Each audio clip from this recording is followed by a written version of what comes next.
terminal. ¿Vale?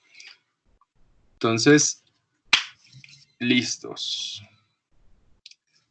Por favor, vamos a tener navegador, terminal. Y Profe, no está compartiendo la pantalla. Sí. Toda la razón, muchas gracias.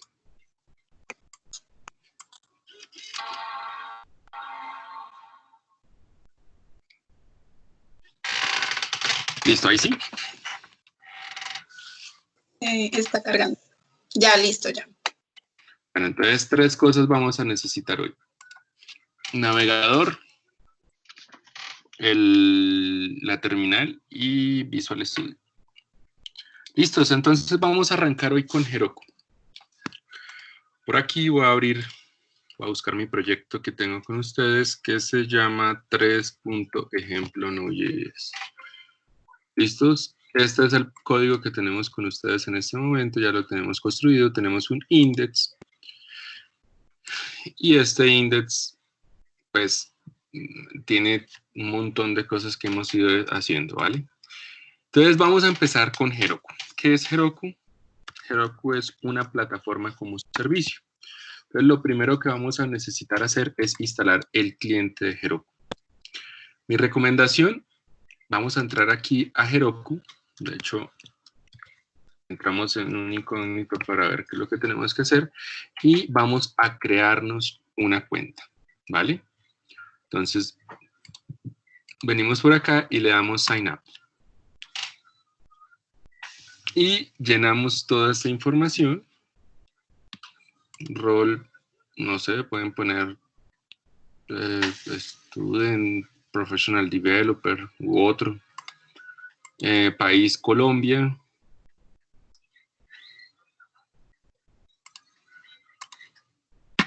Primary Language puede ser, no sé, pues en este momento puede ser Node.js, no importa, la verdad, esto es solamente estadístico. Y le dicen, no soy un robot. ¿Vale? Vale.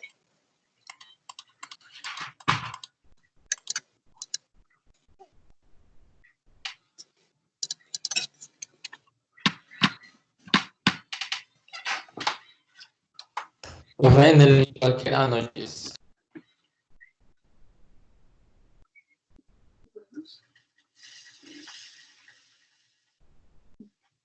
¿Listos?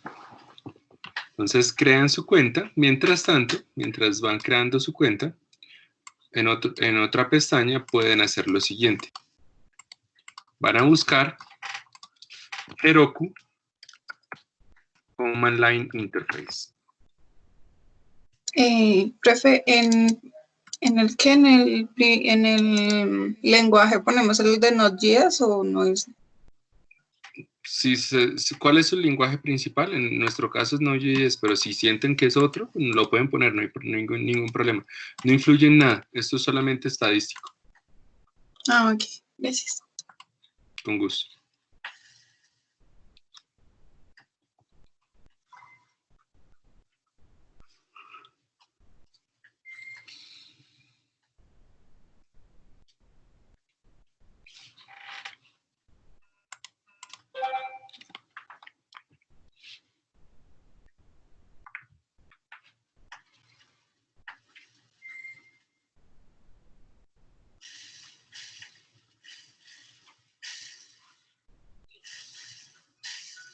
¿Listos? Entonces, supondría ya que ya crearon su cuenta. Lo que vamos a hacer es aquí en Heroku Command Line Interface. Vamos a ir a este. Este de pronto es un poquito más demorado dependiendo de la conexión a internet. Pero dependiendo de su sistema operativo, pues pueden, por ejemplo, en mi caso que es Mac, bajar el instalador o usar Brew. En el caso de Windows, pues supondría yo que la mayoría es de 64 bits, bajan el instalador de 64 bits. Y en el caso de Ubuntu o otras cuantas distribuciones, pues tienen un paquete Snap que les permite instalar Heroku. ¿Listos? En el caso mío, voy a hacer la instalación. Entonces, para eso, vamos a nuestra terminal e instalamos Heroku. En el caso de cada uno de ustedes, van a hacer la instalación por cada uno de ustedes. por eso les decía que de pronto lo podemos ir haciendo ahí en paralelo, porque en parte esto se va a demorar un rato. Entonces terminamos nuestra cuenta y por aquí vamos instalando Heroku. ¿Alguna duda respecto a lo que estoy haciendo hasta acá? No, no, señor. Profe, una pregunta. Señor. ¿Hay un comando para ver si ya tengo Heroku instalado? Sí, Heroku -b. ¿Ah, sí? -b, creo.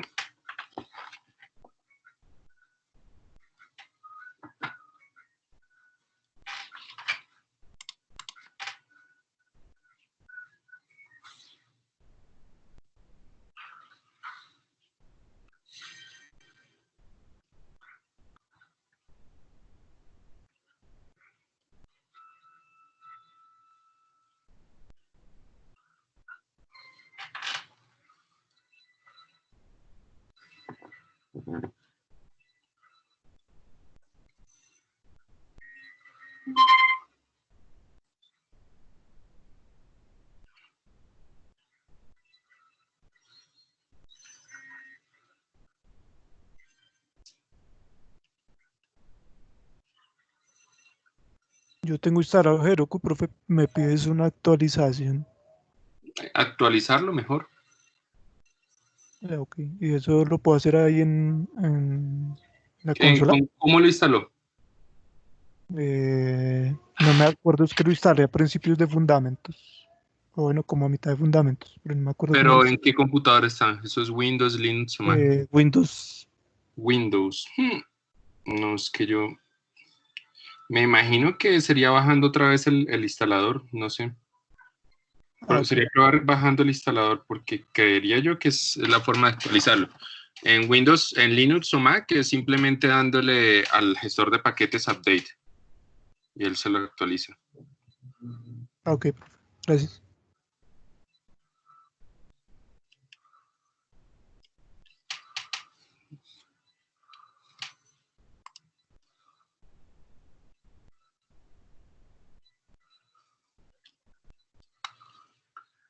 Bueno, ¿cómo van con su descarga e instalación de Heroku?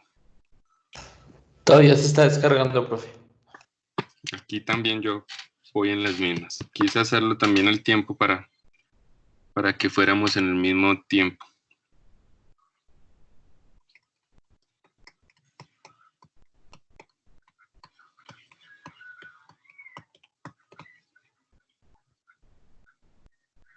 Profe, ya terminé de descargar, pero no me muestra nada. O sea, ya se fue. O sea, no sé dónde buscarlo. Ah, ya instaló eso. ¿Ya instaló? Simplemente le dice Heroku en la línea de comandos se escribe Heroku -- version. Ah, ok.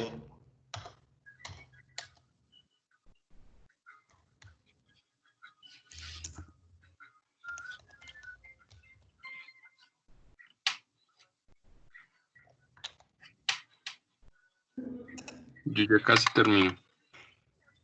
Listo, profe. Versión 7.39 creo que es. Sí. Hmm,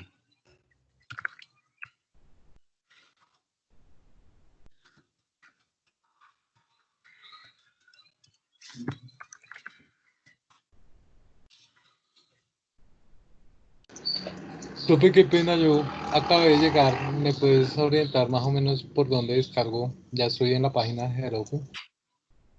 No, lo único que hicimos fue buscar Heroku CLI, Command Line Interface, y acá buscamos nuestro sistema operativo y le decimos instalar.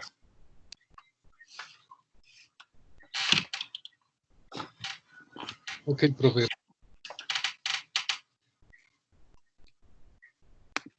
Listos. Entonces, en este momento, si le decimos Heroku -- version, nos debe decir qué versión tenemos instalada, ¿vale? El mío todavía no termina de instalar. Esperemos unos 5 o 10 minutos. No, 5, yo creo que en 5 minutos ya.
Bueno, ¿cómo van con sus instalaciones?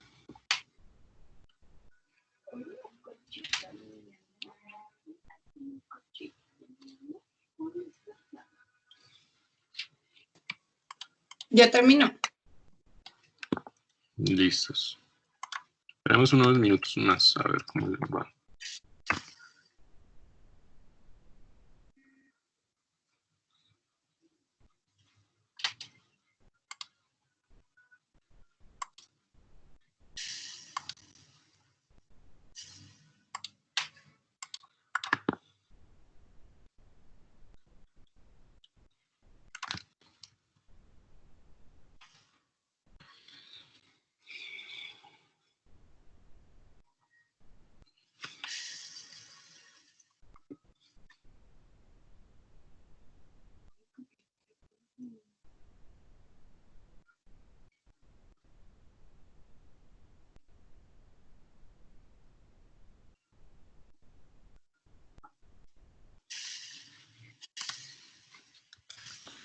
¿Listos?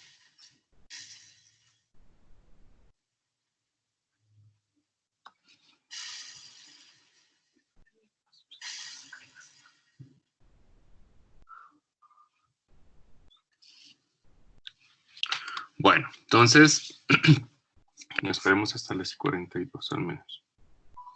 Ya, 42. Listo, ¿qué vamos a hacer ahora? Entonces vamos a escribir en nuestros computadores Heroku Login. ¿Listos? Entonces nos dice que si queremos iniciar sesión en nuestro navegador, le vamos a decir que presionamos una tecla cualquiera para hacer este inicio de sesión. Entonces él nos va a abrir el navegador y nos va a mostrar esto. ¿Listos?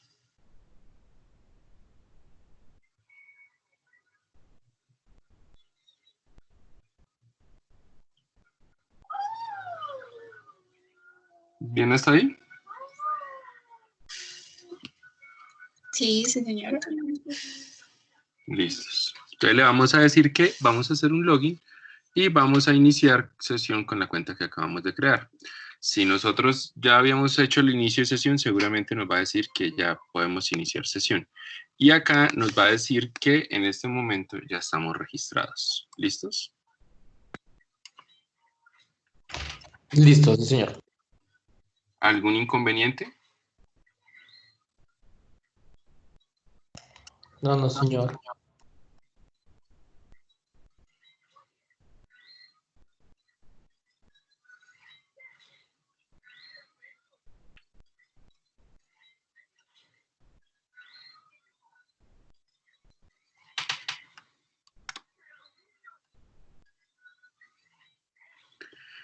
¡Listos! Heroku para nuestro backend es súper fácil de manejar, súper fácil, porque nosotros ya hicimos todo lo que se necesitaba para que nosotros pudiésemos hacer funcionar nuestro backend de cierta forma en la nube. Entonces vamos a revisar, mientras que terminan todos, por si no tiene algún inconveniente, cómo está en este momento construido nuestra aplicación. Entonces, lo primero que tenemos que hacer es garantizar que nuestra aplicación funciona. En la nube, debo hacer una aclaración. Heroku no permite, y creo que muchos no permiten, hacer uso de SQLite como motor de base de datos. ¿Por qué? Porque SQLite como motor de base de datos requiere que yo corra localmente la base de datos. Y él no lo va a permitir, de hecho, es de las pocas bases de datos que son no permitidas en Heroku. Tiene mucho más sentido de manera local y no hecho para la nube. ¿Por qué? Principalmente porque Heroku no está hecho para la nube. ¿Listos? Entonces, ¿qué es lo que vamos a hacer? Lo primero que necesitamos garantizar en todo esto, que es nuestra configuración, es que estemos utilizando preferiblemente una base de datos totalmente que funcione en la nube. En este momento tenemos SQLite, pero SQLite no va a servir. ¿Cuál sería la recomendación que sirviera? Pues o Mongo o Firebase. ¿Cuál es el problema con Mongo? Si yo utilizo Mongo, voy a requerir que ese Mongo no sea este Mongo público. Tendría que tener un servidor de Mongo que sea público en la nube. ¿Por qué? Porque Heroku solamente nos va a servir la aplicación, no nos va a servir la base de datos. Existen alternativas para servir la base de datos. ¿Listos? Entonces, ¿qué es lo primero que hacemos? Revisar que nuestro proyecto pueda correr así, sin más, con todo lo que se necesita. Entonces, ¿cuál es el motor que deberíamos usar? En mi caso, yo recomendaría que para la base de datos usáramos, por eso, por facilidad les mostré Firebase, usáramos Firebase. No es obligatorio, pero pues para nuestro caso vamos a utilizar Firestore como motor de base de datos porque ya tenemos todo lo que necesitamos para que eso funcione. ¿Listos? Entonces, eso por un lado. ¿Qué necesitamos tener presente? Entonces, necesitamos tener súper presente que el proyecto debe correr por sí solo. Entonces, ¿qué es lo que debemos garantizar que corra por sí solo? Nos vamos por aquí al package y revisamos cuál es nuestro npm start. ¿Por qué es importantísimo ese npm start? Porque resulta y pasa que lo que va a hacer Heroku es ejecutar este npm start.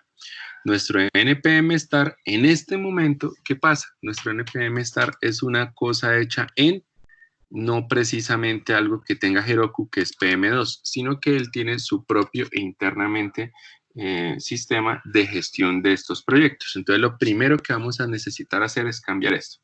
Entonces, paso número 1, vamos a cambiar nuestro start. Entonces, a ver, esto lo podemos llamar start PM2 y entonces también nuestro stop, ahora lo llamamos stop PM2. ¿Listos? ¿Y qué hacemos ahora? Nos vamos a crear un nuevo NPM, pero un nuevo start. Entonces, ponemos aquí start y ponemos lo que se ejecutaría cuando se hiciera un start. ¿Ven mi pantalla? De pronto un poquito más grande, ahí sí lo ven mejor.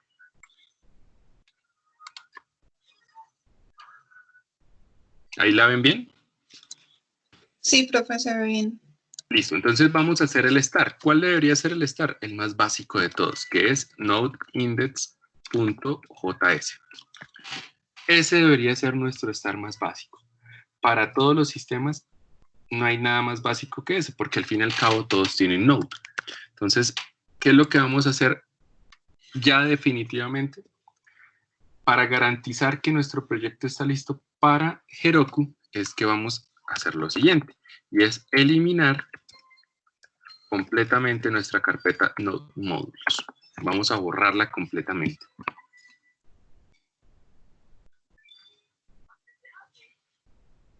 Listo, ya fue borrada. Y vamos a correr nuestro proyecto con un npm start.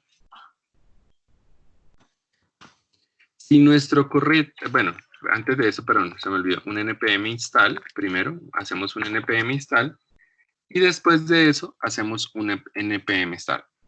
Si nuestro proyecto puede correr correctamente, en teoría ya estamos más o menos preparados. Esto no garantiza realmente todo porque pues en parte también nuestro proyecto debe estar listo para recibir las variables de entorno que va a manejar Heroku, por ejemplo, sí, Heroku como tal, que son el bind y el port. Perdón. Profe, ¿cómo fue que eliminó Node Modules? rm-rf, pero este comando es solamente para Mac y Linux. No sé, no me acuerdo bien cómo es. Creo que es no, en PowerShell sí les permite el rm, pero -rf creo que no funciona en PowerShell. Permítanme un segundo, reviso. Delete directories en Windows. ¿Cómo se hace eso? ¿Cómo se eliminan directorios en Windows? rmdir se hace en Windows.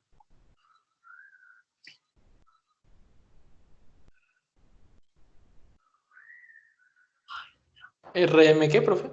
dir, de directorio. Ah, ok.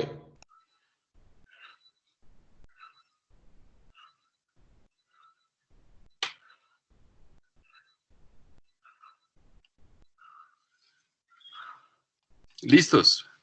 Entonces, ahora sí ejecutamos un npm start. Y, en teoría, nuestro proyecto debería correr sin ningún inconveniente.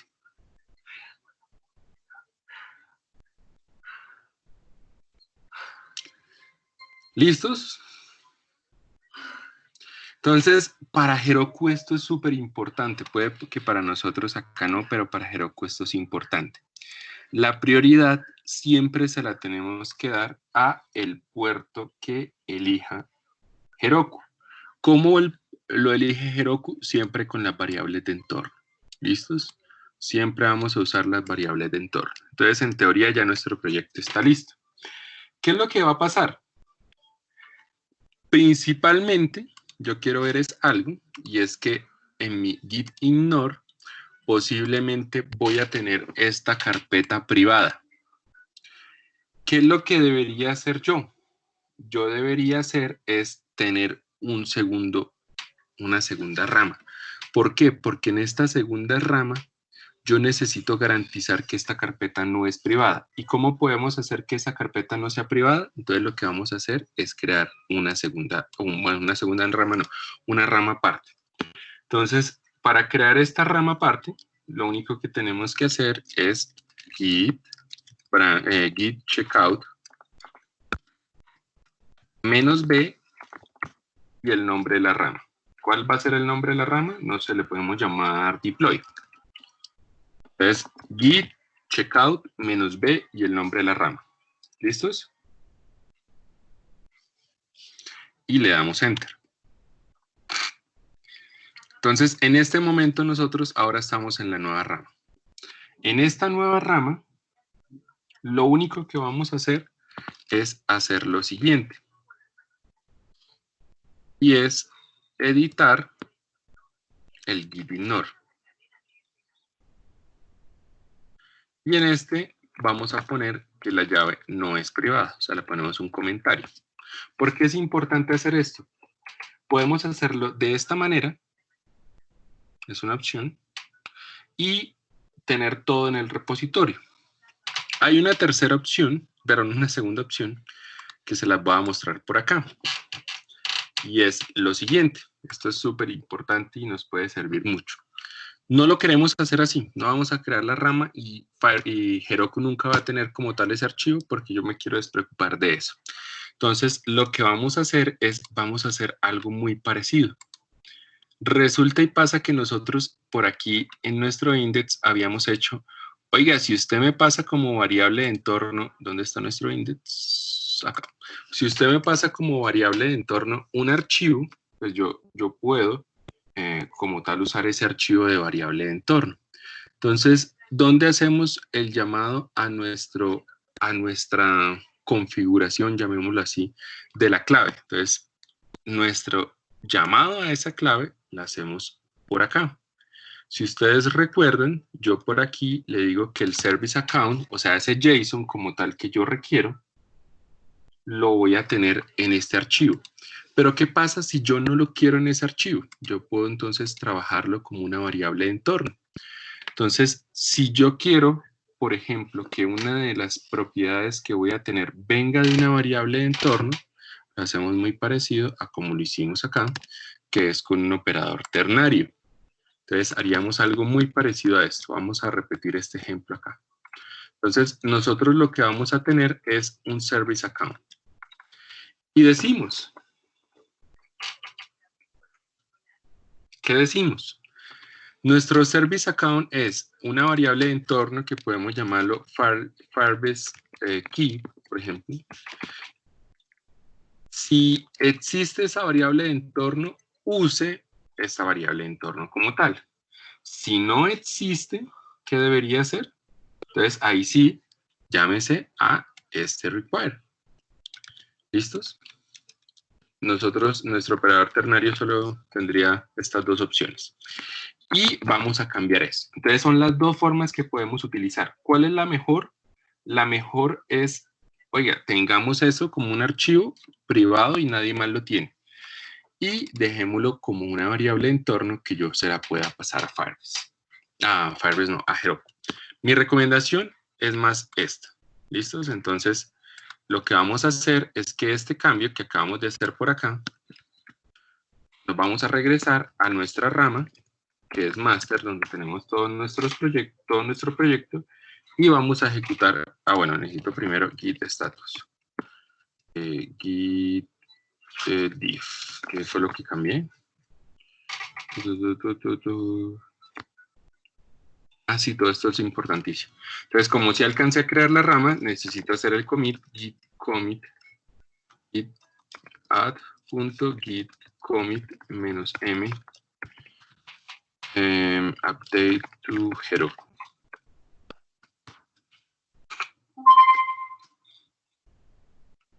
Listos. Y ahora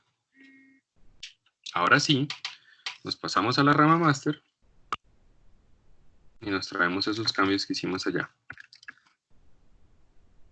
¿Cómo fue que lo llamé? Deploy.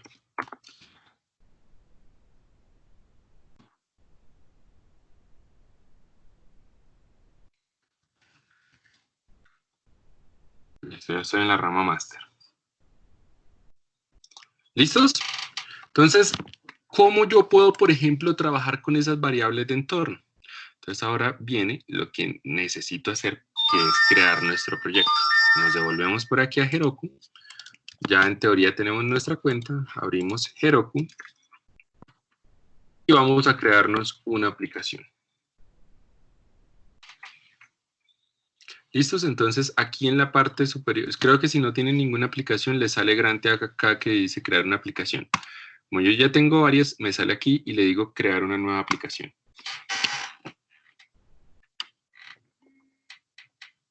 ¿Listos? Sí, señor. Bueno. Entonces, ¿qué es lo que vamos a hacer? Aquí vamos a crear una aplicación. Yo la voy a crear. Entonces, voy a crear mi Contreras Victia. Y lo único que tengo que hacer es ponerle un nombre que esté disponible. ¿Listos? Una vez tenemos nuestro nombre, el país no importa, simplemente dejamos Estados Unidos, le damos crear aplicación. Y se nos va a crear una aplicación. Esto es, ya hicimos prácticamente lo más difícil. Entonces, ahora, ¿cómo vinculamos nuestro proyecto? Entonces, a ustedes les debió salir esta vista. Me dicen cuando ya les salga esta vista.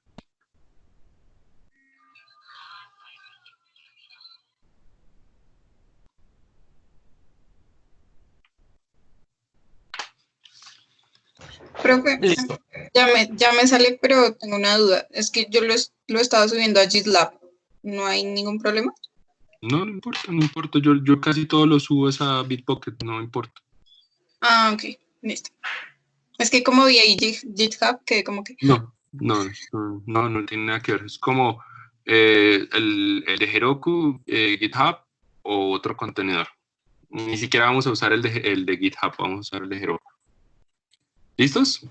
Ok, gracias. Entonces ustedes al finalizar todo esto les dice qué pasa si yo quiero agregar un repositorio de un proyecto existente. Entonces lo que ustedes van a hacer es agregar este proyecto. Ustedes van a copiar este comando sin el signo pesos, lo van a copiar y lo van a pegar dentro del proyecto. O sea, se deben encontrar dentro de la carpeta del proyecto. Y le van a dar pegar. Y le dan enter. ¿Qué hace esto exactamente? Esto exactamente lo único que hace es que agrega un repositorio, pero aquí está alguien intentando entrar, agrega un repositorio adicional a nuestro proyecto. Entonces, si nosotros le damos git remote -b, nos va a decir que ahora tenemos dos repositorios, donde yo le estoy subiendo todo el código a ustedes y el que acabamos de agregar, que se llama Heroku. ¿Listos? Listo, un momento. Vale, ¿y qué hacemos entonces si ya tenemos todo listo para desplegar? ¿Cómo funcionaría esto? Esto es súper fácil. Lo que necesitamos hacer es lo siguiente. Vamos a coger y vamos a decir git status para ver que estemos al día, no tengamos ningún cambio pendiente. Y ahora vamos a hacer el despliegue a Heroku. ¿Cómo se hace el despliegue a Heroku? Sencillo. Es simplemente un push. Le digo git push, en vez de decir origin, porque aquí en nuestro caso es el servidor Heroku, le digo Heroku Master. Esto es todo lo que yo necesito hacer para subirlo a Heroku. ¿Listos? No lo vamos a ejecutar todavía, ¿sí? Como no se devolvía al máster, qué pena. Para devolverse el master es git checkout master.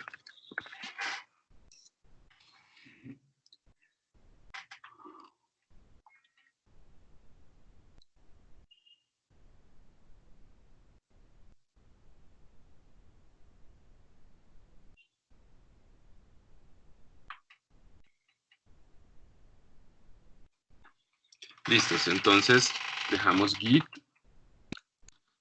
push Heroku master. Ese es el comando que tenemos que hacer.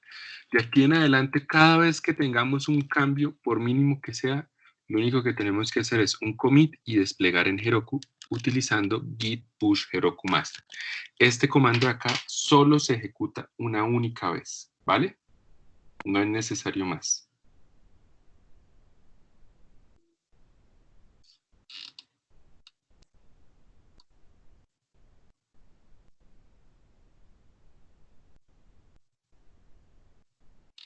¿Listos? Entonces, a la pregunta, bueno, ¿y cómo yo hago entonces para usar esas variables de entorno? Entonces me voy aquí arriba a Settings y hay una opción que se llama Reveal Config Bar. Estas son mis variables de entorno. Entonces, si yo quiero agregar una nueva variable de entorno, que en mi caso, ¿cuál sería? La que acabé de agregar aquí. Yo le digo que mi variable de entorno Firebase Key va a tener el siguiente valor. ¿Cuál es el valor de esa variable de entorno? Pues lo que se encuentre en privado. Entonces yo podría literalmente poner todo esto como un string y meterlo acá. Y esta es mi variable de entorno. Con eso, mi código no necesariamente debe tener la información, sino que él va a hacer uso de esta variable de entorno. Le digo agregar y ya tenemos nuestra variable de entorno. ¿Vale? Y ahora sí, vamos a desplegar nuestro proyecto. Entonces le damos Enter y esto inicia el despliegue. Si ustedes se dan cuenta, este no es un push como estamos acostumbrados a ver, sino que es un push que empieza a tomar tiempo y él nos va diciendo qué es lo que está haciendo. Realmente este push es bien interesante porque lo que está haciendo es literalmente haciendo todo lo que nosotros hicimos antes. Un npm install y luego va a ser un npm start. Y creo que voy a tener ya un inconveniente que acabo de darme cuenta y es que no le quité la dependencia SQLite 3.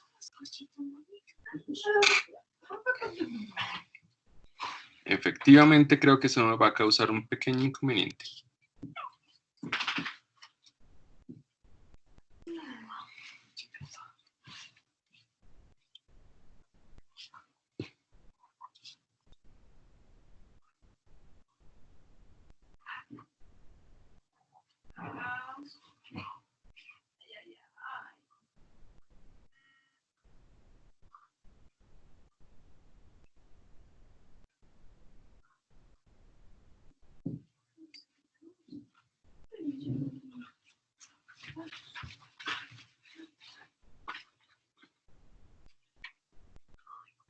Se quedó ahí, no sé si es que murió o definitivamente está intentando hacer algo.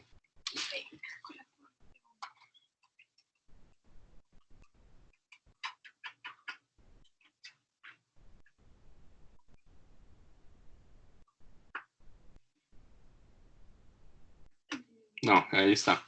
Efectivamente falló, sabía que iba a fallar cuando me di cuenta que empezó a pedir algo de ¿cómo es que se llama? De SQLite, y es que aquí tenemos un inconveniente muy grande. Por ninguna forma es posible usar SQLite dentro de Mongo, dentro de Heroku, perdón. Entonces, ¿qué es lo que tenemos que hacer? Para nuestro caso, será muy importante que acá quitemos la dependencia a SQLite 3. ¿Listos? Entonces, lo que vamos a hacer es quitar esta dependencia. ¿Cómo se quita esa dependencia? Lo más sencillo, comentándola. Bueno, esto es un JSON.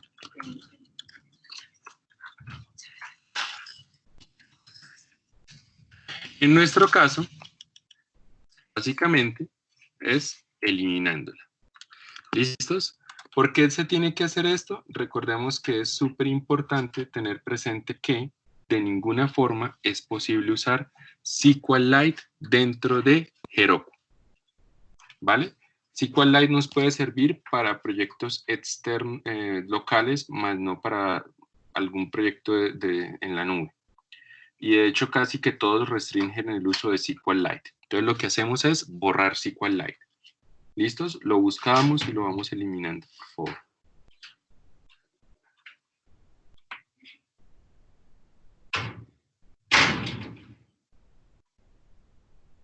¿El módulo también o eso no es necesario? Si no lo estamos llamando, no debería ser nunca llamado. Aunque, no, sí, no. No, dejémoslo, para no tener que hacer tantos cambios. Probemos antes de subir en npm start que siga funcionando. En teoría debería seguir funcionando.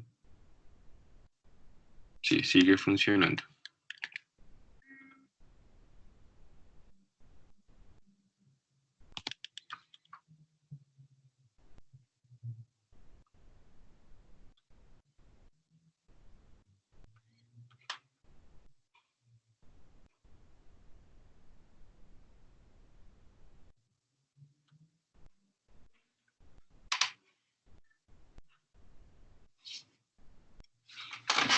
¿Listos?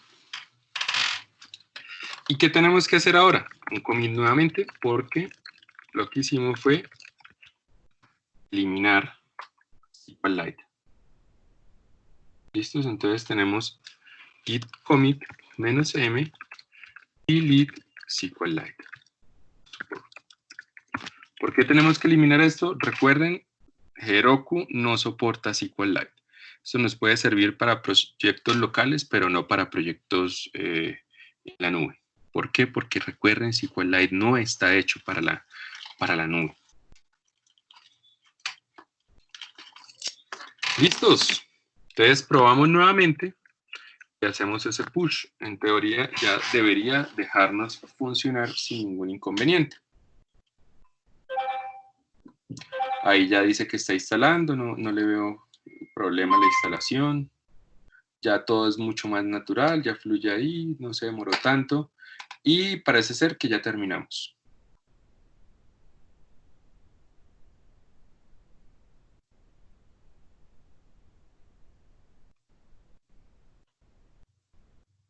¿Listos? Entonces, esto es un despliegue. ¿Qué quiere decir eso? Que ahora todo el código que tenemos va a estar acá, en esta URL que nos entrega. ¿Listos? Entonces la seleccionamos y miramos qué es este proyecto de acá. Aquí tenemos un error. Entonces, para poder mirar el error, necesitamos hacer este comando en nuestra terminal y ver qué fue lo que falló y qué fue lo que hicimos mal. Y ver, a ver, qué fue lo que falló.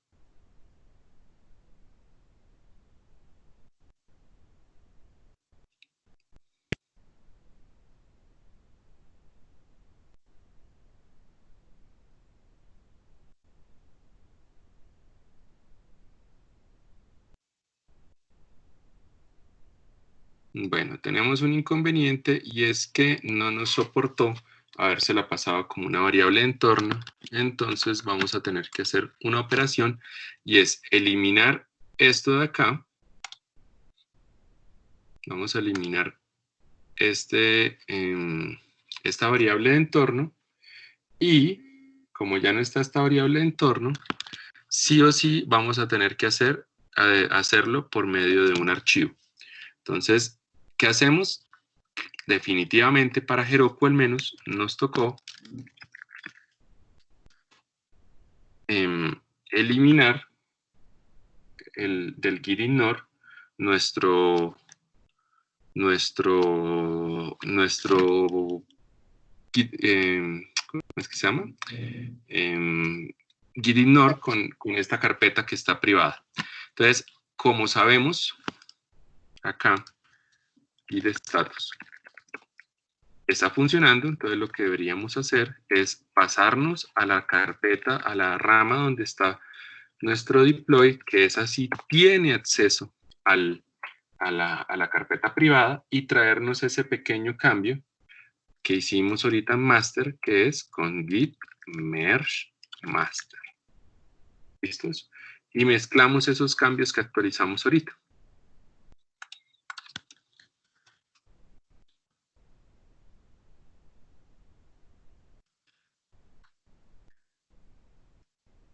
Pero entonces no lo va a alertar a uno que está subiendo, o sea, que está poniendo No. publicar la... Lo que debo hacer es que esta rama nunca la voy a subir a Git. O sea, no la voy a subir allá. Ah, ok, ya entendí. ¿Listos? Sí. Entonces, en esta rama de desarrollo, de despliegue, perdón, esta va a ser la rama que va a tener como tal esta carpeta privada. Tenemos que cerciorarnos que el git ignore no tenga, o sea, debería estar comentado esta clave.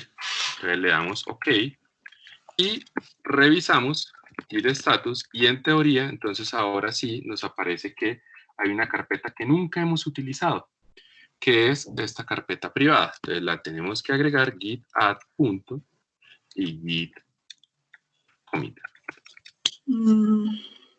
¿Y qué le decimos a este commit? Le decimos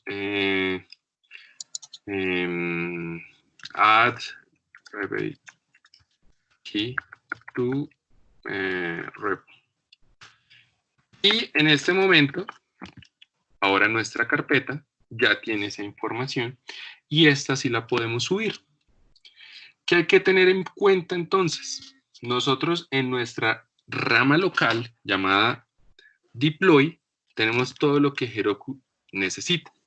Si nosotros vamos a hacer esto de aquí, git push Heroku master, hay que tener en cuenta algo y es lo siguiente, que yo como tal siempre le debo empujar a Heroku es la rama master, pero yo no tengo eso en la rama master, la tengo en la rama deploy.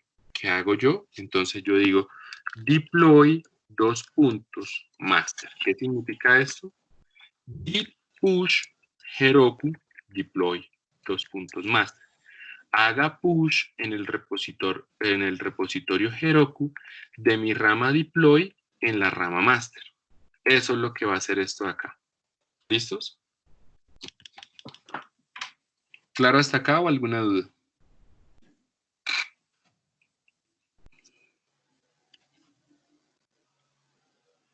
Creo que es claro. Aunque, esperas un momentico, creo que hice algo aquí mal.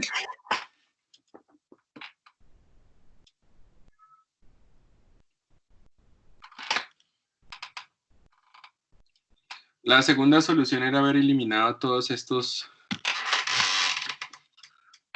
mientras revisen el problema de por qué no me aceptó esta clave es que esto no puede tener estos saltos de línea, sino que debería ser solo, esto es más fácil así. Profe, no sé, o sea, si con el RM, ¿qué? dir, o sea, se me borró el archivo de config.json y la carpeta privada. Ya no están. No están. No.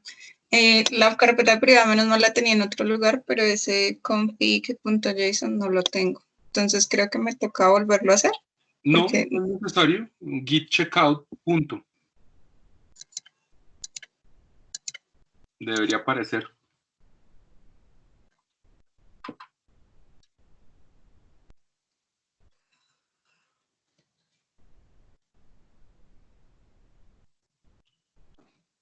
No. O sea, si yo, por ejemplo, borro quiero aquí hacer un pequeño paréntesis. Voy a git status. Listo. Git. A guardar este archivo. Un momento. Git add punto data. Git commit menos m update project. Firebase. Listo. Entonces, si yo, por ejemplo, por algún error borro este archivo, o sea, literalmente lo doy borrar y lo muevo y todo, y digo, no me importa, yo simplemente le digo git checkout, perdón, checkout punto, y él me lo vuelve a poner. Lo que te pasa es que tengo que darle aquí refrescar y él me lo vuelve a poner. O sea, no hay forma de borrar un archivo a la maldita sea. No, pero no volvió. ¿Qué habré hecho? Profe, o sea que el módulo, o sea, sí, el módulo, la carpeta que se borró fue el node módulo, ¿sí? ¿Sí? Ok. Ah, pero igual ahí le aparece, profe. No, a su merced. Yo la borré temporalmente para volverla a instalar. Ah, ok. No volvió el archivo. Qué raro. Un segundito, termino aquí una cosita, a ver si poniéndolo todo en una sola línea funciona. Pero debería funcionar, un segundo, debería funcionar por acá. Y, o sea, y en la papelera tampoco está. Es que CRM-RF borra todo, sin preguntar.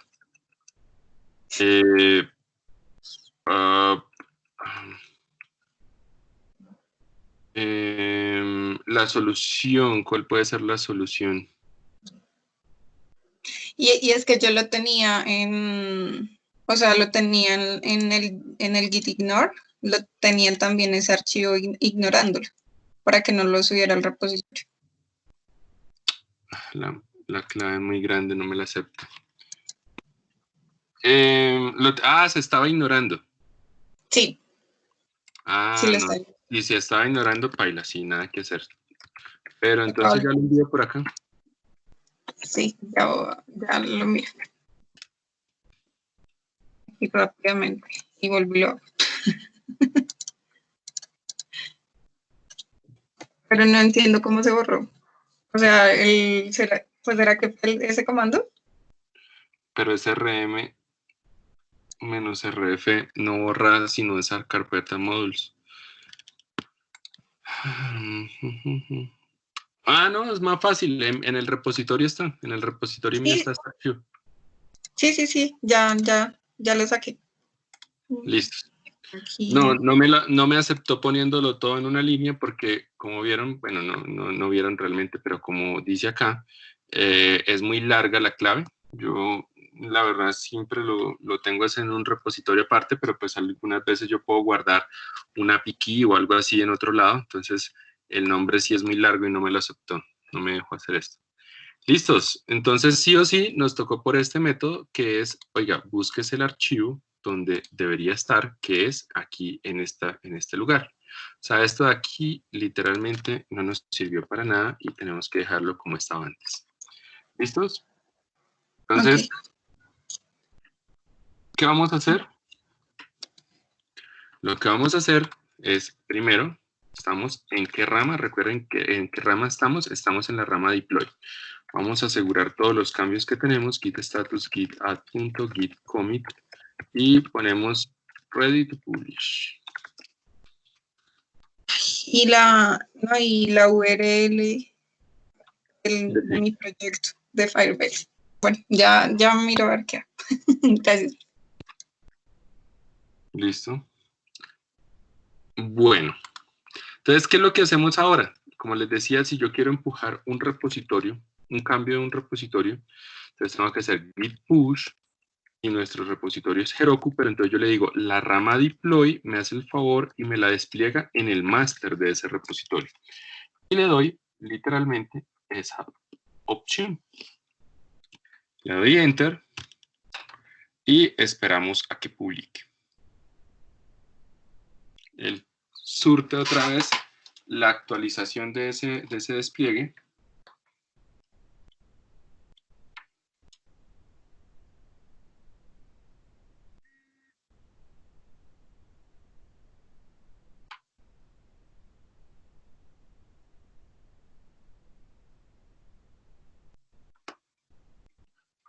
Y nos dice que listo, que ya fue desplegado. Entonces revisemos ahora sí, a ver si nos funciona.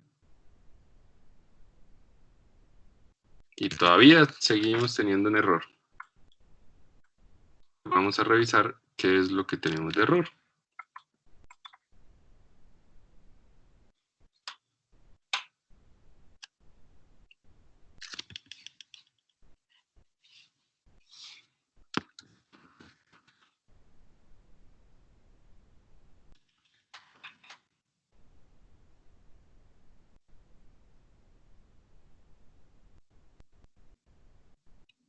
Efectivamente, nuestro SQLite sí nos toca sí o sí comentarlo, porque aunque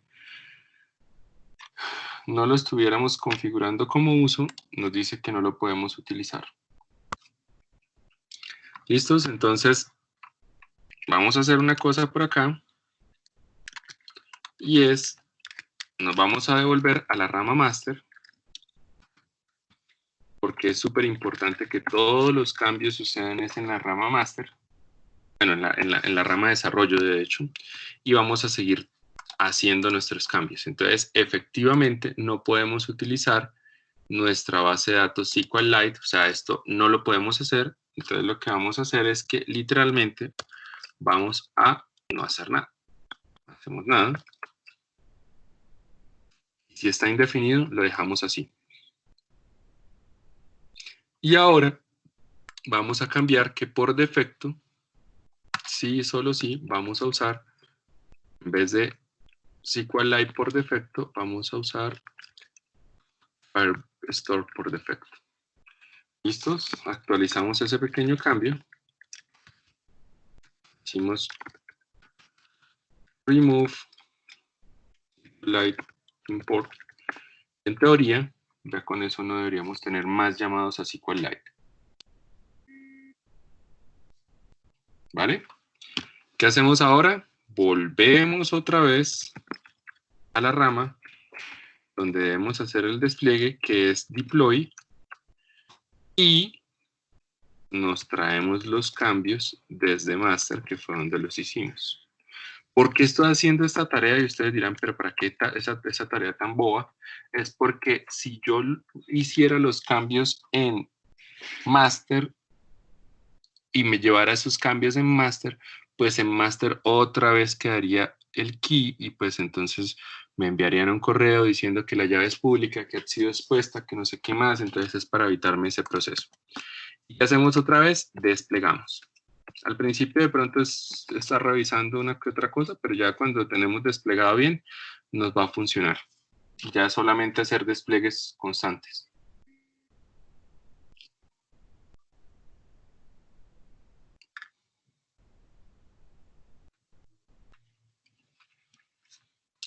¿Listos? Y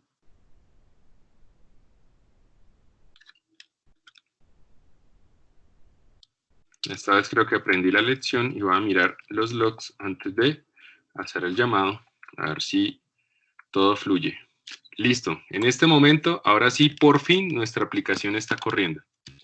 Entonces, en teoría, si yo llamo acá, me dice, listo, funciona. Entonces, si yo le digo, pásenme usuarios, users, esto me va a decir, y están los usuarios. ¿Por qué? Porque no le pedí que fuera autenticado. ¿Listos? Entonces, en este momento, ya nuestro backend está corriendo arriba. ¿Vale?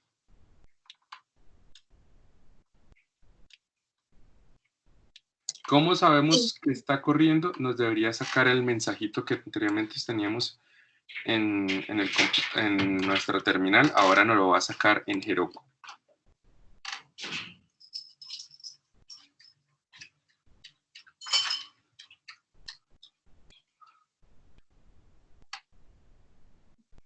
¿Listos? ¿Algún inconveniente hasta acá? ¿Problema?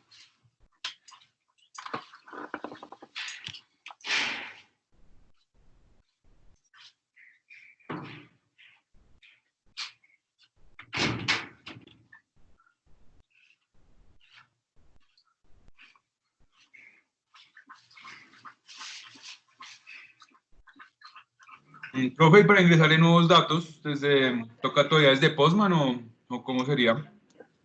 Claro, desde Postman, ¿qué es lo que tengo que hacer yo? Pues ya les iba a explicar, pero pues de una vez miremoslo. Profe, otra pregunta. ¿Cómo su merced creó la carpeta de Node Modules? npm install. Solo así. Ah, bueno. Mm. Gracias. Listo, entonces en Postman, ¿qué debería pasar? Pues en Postman yo ya no tengo como tal este environment que se llama proyecto Victia local, sino que voy aquí al engranaje y lo voy a clonar. Proyecto Victia local, lo voy a clonar y ahora lo voy a editar, entro a él, y este no es local, sino por ejemplo Heroku.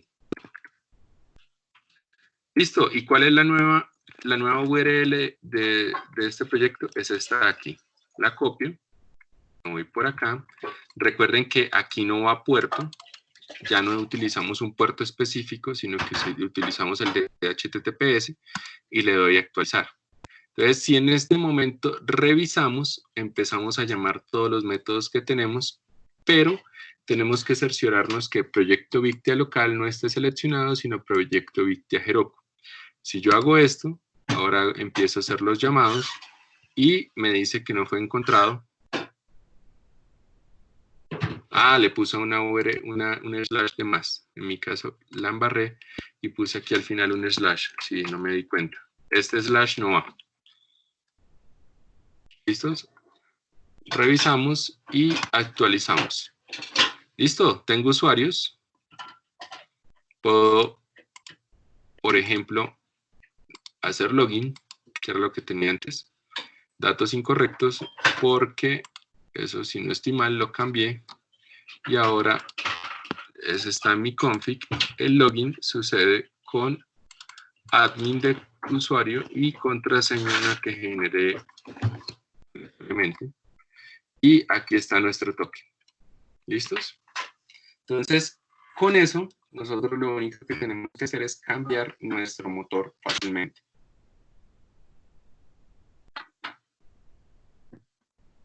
Nuestro remoto fácilmente. ¿Algún inconveniente, problema, duda hasta acá?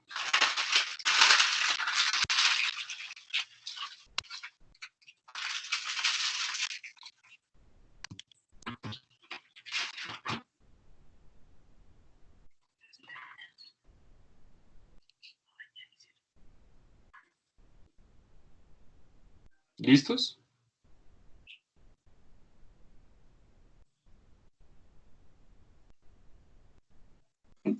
Estoy arreglando lo del config. Vale, esperemos unos minutos mientras tanto, pero si solamente faltaba lo del config no debería ser mucho. Igual nuevamente, si existe algún error, siempre él nos va a decir, y el comando que debemos hacer para ir viendo la consola de Heroku, pues es el que nos menciona acá, que es Heroku logs --tail. Profe, ¿le puedo hacer una preguntita? Señor. Es que, digamos, yo en Fundamentos con mi grupo hicimos también una aplicación pues tipo Notes, pues de proyecto. Y cuando nosotros estábamos buscando la forma de despliegue porque aparecían pues muchos videos, porque aparecía que tocaba hacer un profile, un archivo profile y todo eso. Pero eso es para hacer un balanceador. O sea, si ustedes solamente van a hacer esto sencillo de exponer el servicio, lo único que necesitan es el package.json. Por ejemplo, lo que pasa es que Heroku en especial, o si van a utilizar, por ejemplo, la de Google, ustedes pueden hacer su archivo YAML configurando más opciones, además de las básicas que genera Heroku, cuántas instancias va a ser, cuánto va a ser su porcentaje de carga, dónde se va a restablecer el servidor, o sea, en qué momento, cuál es el punto de quiebre, 80% de uso, ese tipo de cosas, y ahí es donde sucede, donde hacen la configuración. Entiendo, sí, es que esa vez sí me pareció, porque pues lo que ahorita en esa vez sí nos tocó ponernos con ese archivo y generar un montón de cosas para que lo leyera, entonces al final yo decía, uy, eso va a ser mamoncísimo. No, pero esto es lo único, si ustedes se han dado cuenta, lo único que hemos hecho es prácticamente desplegar nuestro código. Cambios mínimos, como quitar SQLite, pero no hicimos nada más raro. Ah, listo, ¿no? Esa era la preguntita que tenía. Gracias. Con gusto.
Bueno, alguien pide acceso al login.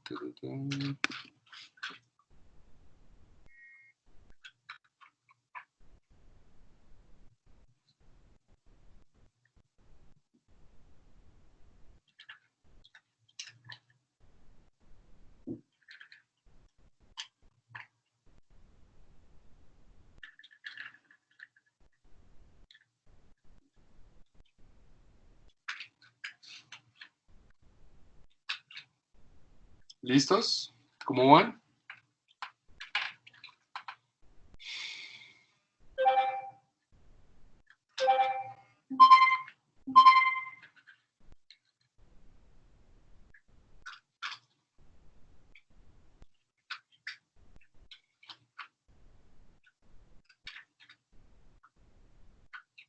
Listo, profe. Entonces, cuando hacemos el commit en el, bueno, en el deploy o o como se le haya llamado, lo subimos a Heroku, ¿sí?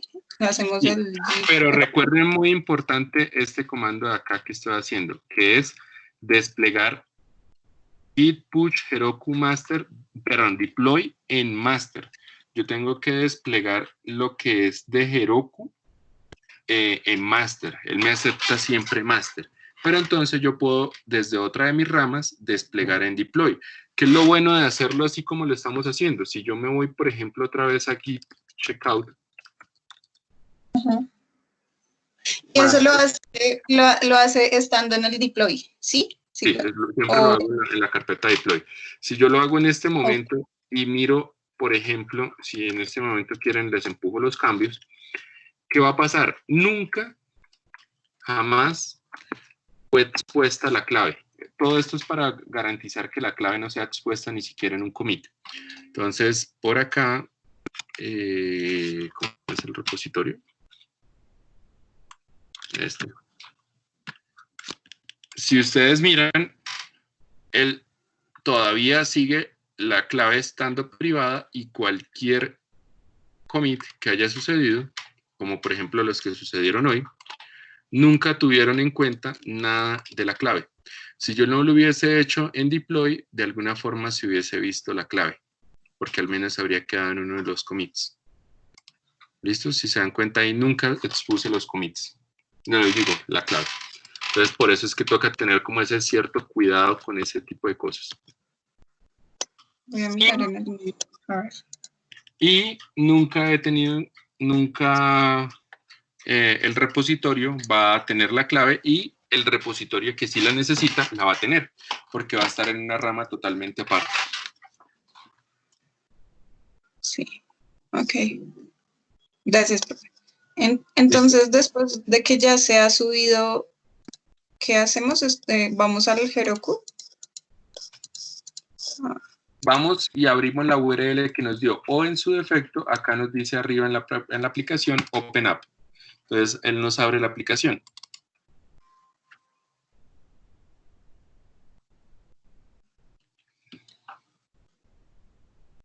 Ah, veo lo mismo, cannot get, o sea, Claro, porque yo necesito pasarle alguna tabla. Entonces, users, por ejemplo, que él me muestra los usuarios. Pero en la raíz no tiene nada. Podríamos hacer un hello world, hagámosle un mensaje. ¿Dónde se debería hacer eso? Pues debería ser en el index, que es el que arrastra raíz. Entonces, por aquí, por ejemplo, hagamos un index muy básico donde digamos app.use. Entonces, cuando me llamen, perdón, entre comillas, cuando me llamen a la raíz, lo que voy a hacer yo es, tengo mi función callback, request and response. Y esto lo que hace es que response.send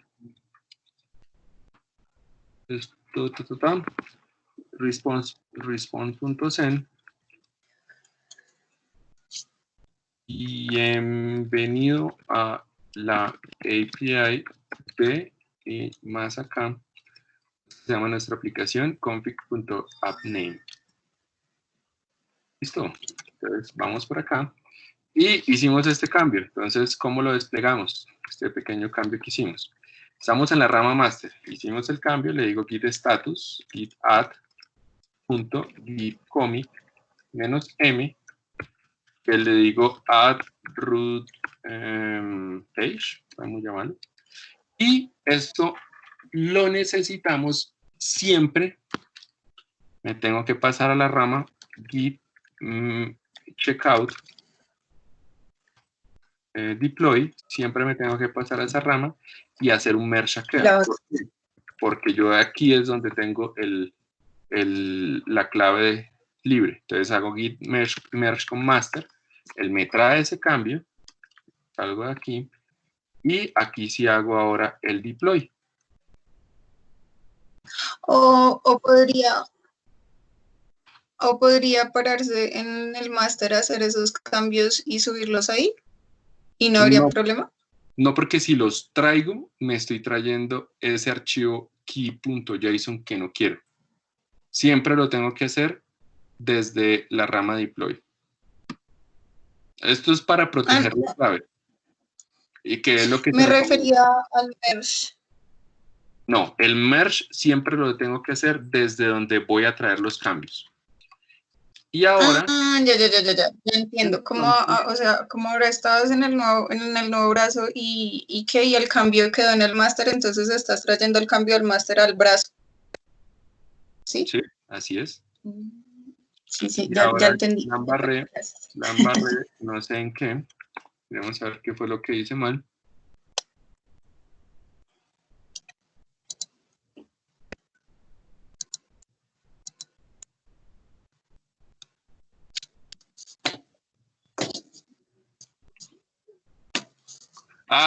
O sea que sí, en este momento. Señor. En este momento fuera y en Firebase agregara más usuarios y le doy de nuevo en Heroku mostrar se van a mostrar los nuevos usuarios. Sí, aquí cometí un error y le puse una R, entonces me toca volver a hacer el commit porque esa R no debía estar ahí y me paso a la rama deploy, hago el merge, el cambio y empujo al repositorio. Sí, qué tonto. Eso se soluciona si uno hace un npm start antes de lanzar el proyecto. Eso es lo que debía haber hecho, antes incluso de volverlo a lanzar. Pero bueno, la confianza me ganó.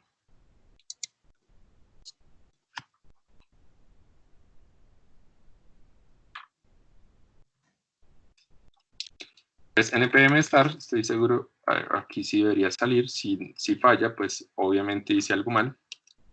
Pero entonces, ahora sí, mi repositorio, mi proyecto en Heroku me dice, bienvenidos a la API de la aplicación backend para clases fantabulosos. ¿De dónde viene eso? De esta variable acá. ¿Listos? Entonces, ya tenemos nuestro servidor en la nube. ¿Para qué hacemos esto? Lo ideal es que ustedes, como ya tienen su backend construido, se dediquen a dejarlo en la nube para que ahora todos ustedes puedan consumir ese backend y estén hablando de la misma base de datos. Que no tengan bases de datos diferentes, proyectos diferentes, sino que ya están seguros que este es el backend que es de todos y todos pueden consumir. ¿Listos? Listo. Esto lo podrían programar como con un pipeline, aunque eso lo vemos más al final.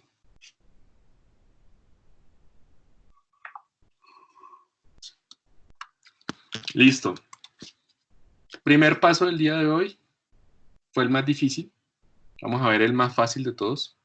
Es hacer que esto esté en Heroku. Puede ser un poquito tedioso al principio, pero como ya vieron, yo hago un cambio, subirlo ya es mucho más fácil, no me toma más de 30 segundos dejar el cambio arriba y ya sé que todo funciona arriba. Tengo un sitio seguro donde está montado, donde yo no tengo que preocuparme por nada y corre sin ningún inconveniente. ¿Listos? Eso por acá. ¿Alguna duda final respecto a esto?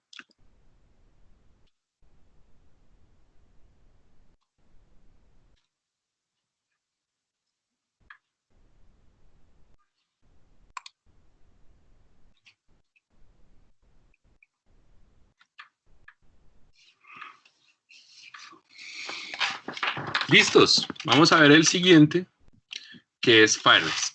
¿Cómo desplegar esto en Firebase? Aquí quiero hacer una pequeña aclaración. Yo no puedo desplegar proyectos completos en Firebase, sino que Firebase me da una solución llamada funciones como servicios o Cloud Functions. Entonces, me entro a Firebase y me voy por aquí al Functions. ¿Listos? Vamos a ir a Firebase y vamos aquí a la pestaña debajo de Hosting y vamos a seleccionar esta opción que se llama Functions.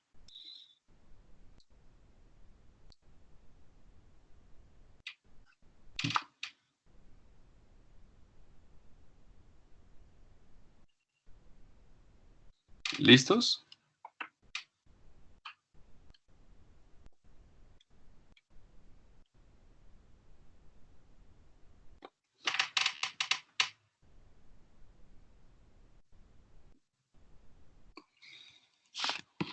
¿Bien hasta ahí? ¿Encontraron la opción?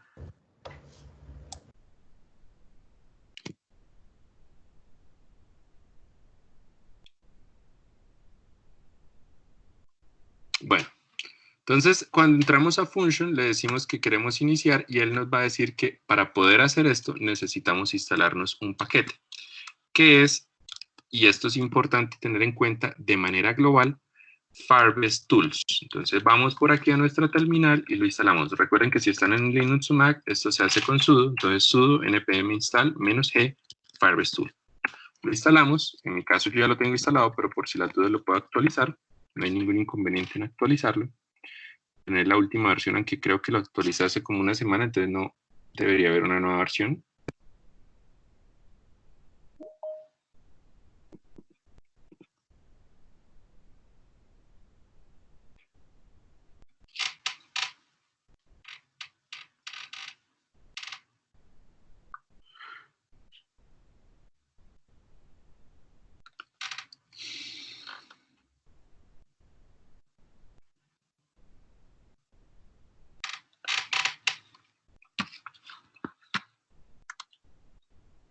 Listos.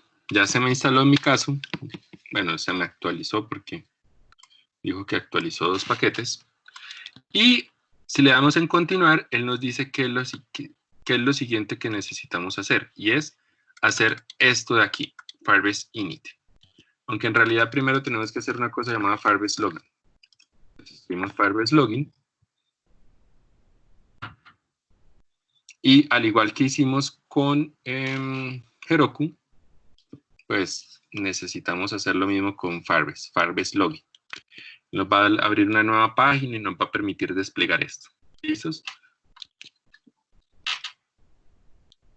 Aquí tengo un inconveniente y es que está con otra cuenta. Entonces creo que es más fácil darle permisos de este proyecto a esa otra cuenta. Users and permissions. Add member. Andrés, owner. Add member. Y me voy por acá. Esto no es necesario que lo hagan, lo estoy haciendo es porque realmente inicié sesión con otra cuenta, la que más uso, entonces prefiero más bien darle permisos en ese proyecto que ponerme a cambiar de cuenta.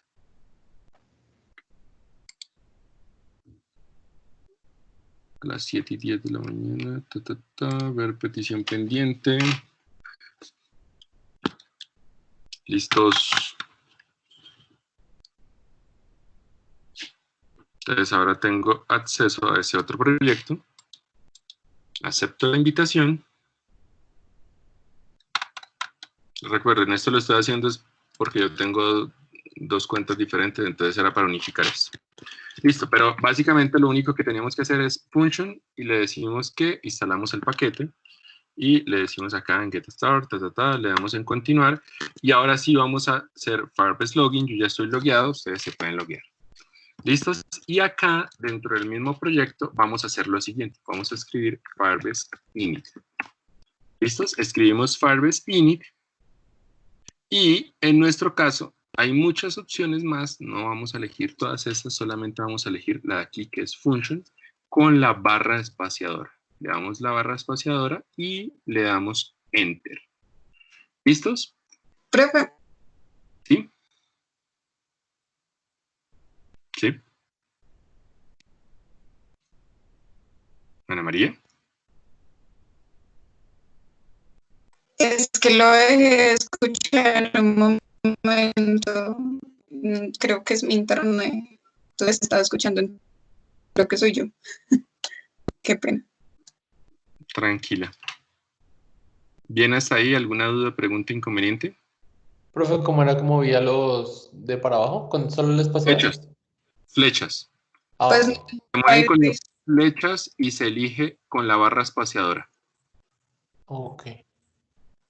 Ok, listo. Solamente elegimos Firebase, nada más. Digo, Firestore. Functions.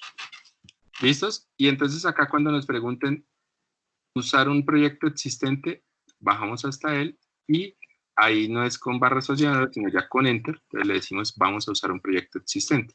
Entonces él me va a listar todos los proyectos que tengo. Pues esta cuenta tiene un montón de proyectos y un montón es un montón. Si se dan cuenta sigue bajando y puedo mostrarles un buen rato más. Esta cuenta tiene por lo menos unos 80 proyectos agregados. Entonces me voy simplemente al último que usé, que en este caso ya casi llego, tranquilos. Contreras.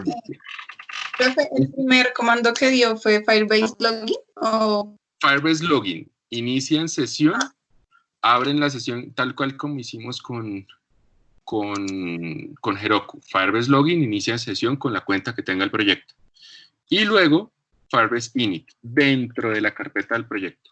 Elegimos functions y cuando nos pregunten si vamos a utilizar un proyecto, le decimos que sí. Entonces usamos este que se llama Contreras Victi. no sé si yo lo puse mal, pero me dice que no se puede cargar el archivo Firebase login. ¿Será que lo escribí mal? Otra vez lo voy a hacer por aquí al ladito, en otra terminal. Ok. ¿Qué hemos hecho? Firebase login. Firebase espacio login. Si ya estamos logueados, nos va a decir que ya estamos logueados. Si no, nos va a abrir el navegador para que iniciemos sesión.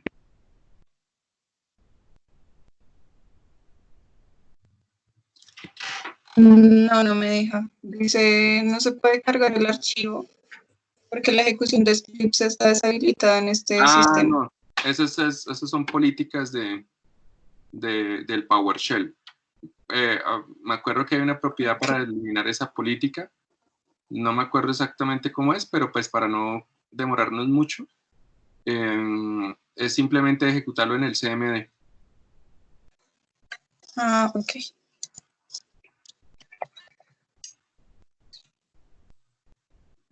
Ah, sí, ya. ¿Listos? Y Firebase Login, luego Firebase Init. No lo ejecuto porque ya lo estoy ejecutando en el otro lado, ¿vale? Entonces, eligen el proyecto con el que van a correr esto. En mi caso es este de Contreras Victory. Y le doy Enter. Después de eso me va a preguntar en qué yo estoy construyendo mis funciones. En mi caso, las estoy construyendo en JavaScript. Le doy Enter. Y si quiero validar el código de lo que estoy haciendo utilizando el lint, entonces le digo que sí. Y le doy Enter. Y al final me va a decir que lo que va a hacer es escribir estos archivos y que si estoy de acuerdo con que instalemos las dependencias, le digo que sí. Y le doy Enter. Este wizard básicamente nos hace casi que todo lo que necesitamos. Mientras que a ustedes se les instala, quiero que vean qué pasó. Se me creó por acá una carpeta, la acabo de dar a actualizar en el repositorio, en el proyecto, se me creó una carpeta llamada Functions. Y dentro de ese Functions hay un archivo llamado index.js. En este Functions se me ha creado un archivo que necesita todo lo que se puede utilizar para ejecutar Cloud Functions. ¿Qué es Cloud Functions? Como les decía yo, esto no es como Heroku, una plataforma como servicio. Como su nombre lo dice, son funciones en la nube. Entonces, en vez de yo construir todo un backend, esto está hecho para construir funciones. Acá nos muestra un ejemplo. Vamos a descomentar estas tres líneas de acá. Y miremos un momento qué hace esto. Esto lo que me está diciendo es que está exportando una función llamada Hello World. Miren, me acabo de instalar Firebase Tools y ya me dice que lo actualice. Qué chistoso. Bueno, en fin. Estoy creándome una función y esta función es lo siguiente. Tiene un functions que es Firebase Function que escucha por HTTP s.onRequest y miren qué pasa. Muy parecido a Express. Me recibe un request y un response. Y responde con un Hello World. ¿Listos? Entonces, si ustedes se dan cuenta, esto sería casi el equivalente a tener yo en nuestro proyecto, vamos por aquí el index llama a este controlador, por ejemplo. Aquí podríamos cambiar en vez de Hello World from Firebase, podríamos cambiarlo por Hello World config, no sé qué, todas esas cosas. Pero lo que quiero que vean es que lo que hace esto es responder casi como lo hace cualquiera de estos controladores. ¿Qué es con qué? Si ustedes se dan cuenta, él dice respondo un request en algún método especial en un nombre y recibe una función callback. Entonces vamos a probar esto de acá. ¿Listos? ¿Qué hacemos? Descomentamos estas tres líneas. Por si las dudas vamos a hacer unos pequeños cambios para entender para ver qué estamos haciendo. No lo vamos a llamar Hello World, sino saludo, por ejemplo. Vamos a llamarlo saludo. Saludo, sí, mejor así, saludo. Y vamos a decir hola visitante. ¿Listos?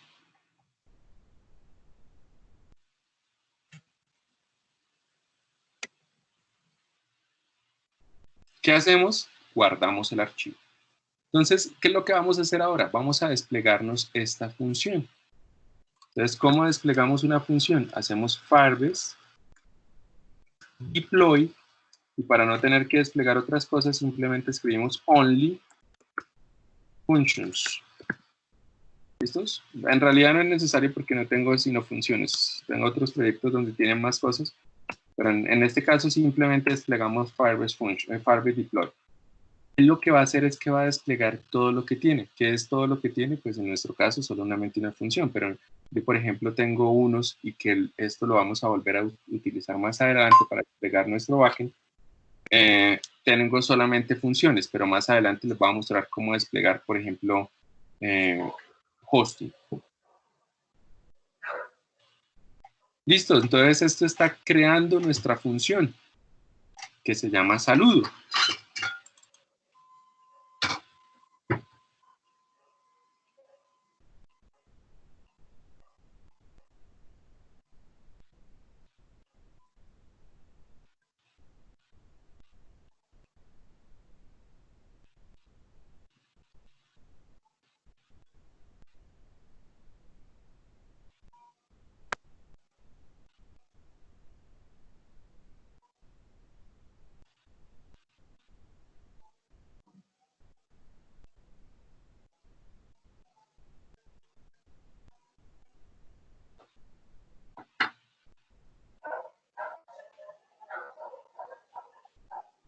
Bueno, mientras esto se termina de desplegar, que está un poco lento, no voy a hablar mucho de esto, de cómo funciona como tal, pero aquí hay algo muy interesante de estas Cloud Functions. Resulta y pasa que cuando ustedes vuelven acá, miren, ya se actualizó. Ya vuelven acá, él les dice, oiga, usted tiene esta función aquí. Esta función llamada saludo escucha en esta ubicación. Siempre me va a dar una URL que si yo voy y llamo, puedo traer, me dice, hola visitante. Y dice que está en la región central, corriendo en Node.js 8 con 256 megabytes de RAM y tiene un timeout de 60 segundos. ¿Qué significa esto? Esto es una cosa muy interesante que nos ofrece Firebase y es la construcción de lo que se conoce como los microservicios.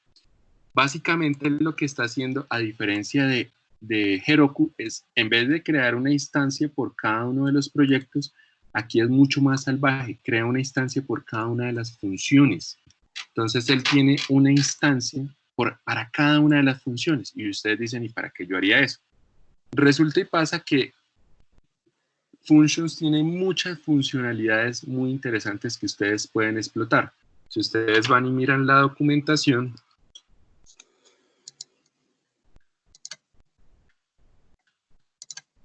triggers, por ejemplo. ¿Qué triggers pueden tener? Hay unos muy interesantes que están relacionados, por ejemplo, con Firestore. Entonces, ustedes podrían hacer algo como cada vez, aquí están los diferentes eventos, de hecho son 4, si no estoy mal, create, update, delete y write, sí. Son 4 eventos que se pueden tener. Entonces, ustedes podrían hacer uno como, por ejemplo, el siguiente. Voy a crearme una función que cada vez que se cree un documento, haga algo más en nuestra aplicación. Entonces, ¿qué quiere decir eso? Cada vez que se registre un usuario o se registre un campo en un usuario, lo que va a hacer la aplicación es, no sé, enviarle un correo electrónico.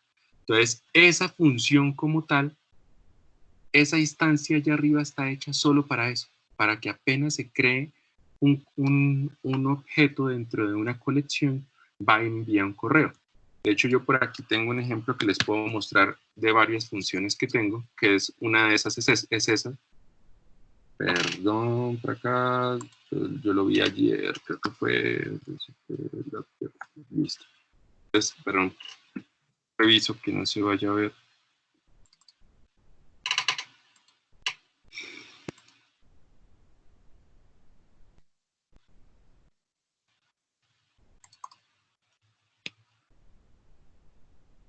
Borré la clave. Listo, entonces, por ejemplo, esta es una Cloud Function. Una Cloud Function, no, un montón de Cloud Functions. Entonces, no les voy a pedir que lo hagan, pero sí de pronto les recomendaría que lo revisaran. Y en este caso, se puso muy lento este computador, perdónenme un segundo. No me responde ni siquiera en este momento el navegador. Voy a empezar a cerrar cosas. Voy a cerrar todo esto. Voy a cerrar esto también. Voy a cerrar esto también. Voy a cerrar esto. Listo. Entonces, miremos un momento estas Cloud Function. Esta es una Cloud Function. Se llama After Create File. Entonces, cuando se cree un documento en la colección Update, él lo que va a recibir es este update. ¿Y qué es lo que hace? Él coge y la información que se subió se guarda en esta variable. Y lo que va a hacer es lo siguiente. Va a ir a db es Firebase admin.firestore y va a consultarme una información ahí que requiero y lo que va a hacer es, a palabras más, palabras menos, construir un correo que va a enviar una información a partir de lo que se construyó en este documento. Entonces, ¿qué es lo que dice? Literalmente se ha cargado un reporte para su PID, es el subject, y el título es un XML donde le envía la información con todo lo que necesita para poder pues, tener en la construcción de ese documento. Entonces aquí es muy parecido. Este es cuando se crea un uploads, aquí es cuando se crea un PEC. Entonces, lo mismo. Cuando se escriba un PEC answers, lo que hace es que va y recorre una colección, va y revisa todo, empieza a construir como una tabla donde dice qué fue lo que la persona envió, con toda la información que eso requiere, y en ese momento envía un correo. Hay muchos ejemplos que yo puedo o encontrar, llamémoslo así, de cómo utilizar las Cloud Functions. Cloud Functions son diferentes a lo que hacemos con Heroku. La idea es que en Heroku, o no necesariamente en Heroku lo recomiendo es porque es gratis, pero puedo tener otras herramientas, puedo usarlo en Azure, en Google, en el que sea. La ventaja es que es gratis, esa es la ventaja principal. Sin embargo, las Cloud Functions son totalmente aparte. La idea de Cloud Function es que yo tenga funciones, una función exclusiva para algo. Entonces, aquí hay varios ejemplos. Cuando yo me paro por acá, todas las guías de inicio rápido, no, yo solamente necesito las de function. Tu primera función, miremos a ver. Aquí hay varios ejemplos de cómo yo poder utilizar las funciones con muchas cosas que puedo llamar. Entonces, por ejemplo, esta es la de responder un HTTP. Entonces, esto lo único que hace es que responde con lo que le pasen en el query que es name. Podría ser ver registros, no. Ahorita vi mejor documentación, Cloud Function. Miremos a ver qué dice acá. Entonces, por ejemplo, yo puedo... ahorita cómo fue que entré.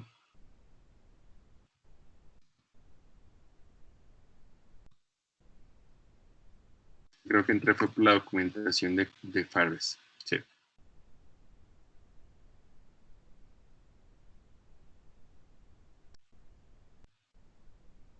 Y ya había visto más. No, aquí está cómo agregarlo. Qué raro, ahorita vi una documentación mejor, no me acuerdo qué fue lo que busqué. History. Activadores, eso fue lo que había buscado, los triggers. Entonces, por ejemplo, estos son triggers asociados a Firestore. Yo puedo tener triggers asociados a HTTP, puedo tener triggers asociados al storage. Entonces, por ejemplo, cada vez que me suban un archivo, yo hago algo. Entonces, este es cada vez que sucede algo con un archivo, pues envía la información. Aquí realmente no están haciendo nada, sino construyendo e imprimiendo la información. Entonces, yo tengo muchos triggers que puedo utilizar para cualquier cosa que esté necesitando. Entonces, recuerden, son dos cosas muy diferentes. Si ustedes requieren enviar algún tipo de correo, esas cosas que lo veremos, realmente la idea es que lo veamos un poquito más el martes. El martes vemos ya de pronto envío de correos y con eso finalizamos todo lo que es nuestro proyecto de backend. Entonces, ¿qué es lo que deberían hacer en lo que resta del día? Es ponerse a garantizar que su proyecto esté en la nube. Y si de pronto identifican algo que podrían decir, me gustaría que fuera una función, empiecen a pensar cómo hacerlo como función. Y el martes continuamos con ese pequeño ejemplo, revisamos que todo esté bien, listo para subir a la nube, vemos lo de envío de correos y como quedó, quedó. ¿Listos? Entonces, ustedes tienen este fin de semana para que trabajen, si lo necesitan, si requieren de pronto revisar algo. Yo el sábado voy a estar un poquito más disponible. Si me escriben de pronto, aunque no, si me escriben por WhatsApp, creo que voy a leer WhatsApp para el lunes, que creo que iba a sacar tiempo. Tengo como unos 90, casi 100 chats por leer. Yo creo que ese día voy a revisarlo. Pero si me escriben, yo en Classroom estoy revisando seguido. Estoy teniendo pues más pendiente ese tipo de cosas. ¿Listos? Profe, ¿en qué casos uno usaría esas funciones? Las que yo les mostré acá, yo lo uso mucho, es para esos eventos. Cada vez, por ejemplo, aquí cada vez que se crea un perfil, lo que hace, o sea, cada vez que se registra un usuario en una auténtica, o sea, cada vez que yo creo un user out, lo que hago es que voy y le creo un objeto en esa colección en una colección. Esta es casi que lo que ustedes necesitarían hacer algunos de ustedes. Ustedes dicen, yo necesito más campos. Por ejemplo, aquí en mi caso, yo tengo un out que cada vez que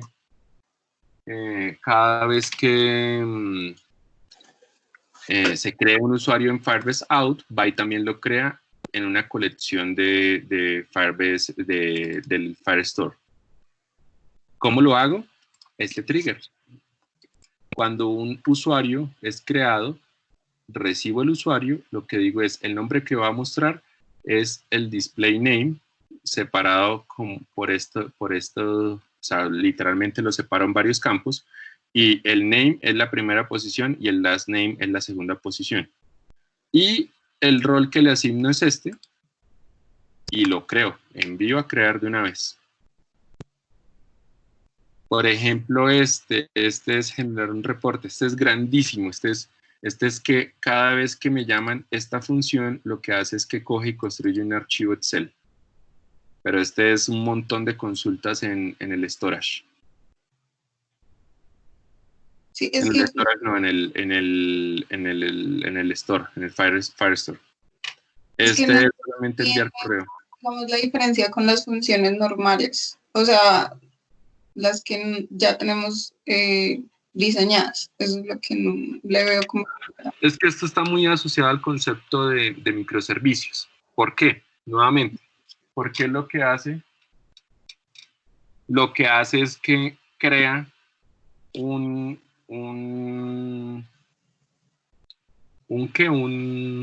instancia por cada uno de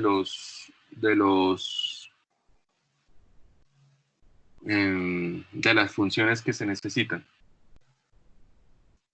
Okay. No sé si aclaré o no. No, profe, pero a ver, ¿qué parámetros uno debería utilizar para determinar si uno utiliza una función cloud o si lo hace común y corriente? Bueno, ¿qué criterio? Yo creo que algo que es repetitivo, pero que es alejado de la lógica, yo siempre lo meto en una Cloud Function. ¿Por qué? Pues porque esas operaciones de enviar correos, de interactuar directamente con Firestore, de un trigger, o sea, esas cosas que son muy asociadas a Firestore, es mucho mejor que de una vez lo haga Firebase. ¿Qué es lo bueno de esto? Pues no lo he mencionado mucho, pero pues es que esto escala, ¿no? O sea, si yo le empiezo a enviar peticiones a muchas creaciones, él empieza a escalarme mi función, tantos llamados me hagan. Entonces, lo que estoy haciendo es que estoy volviendo una función, siempre mi función va a estar totalmente separada como tal de mi lógica de negocio.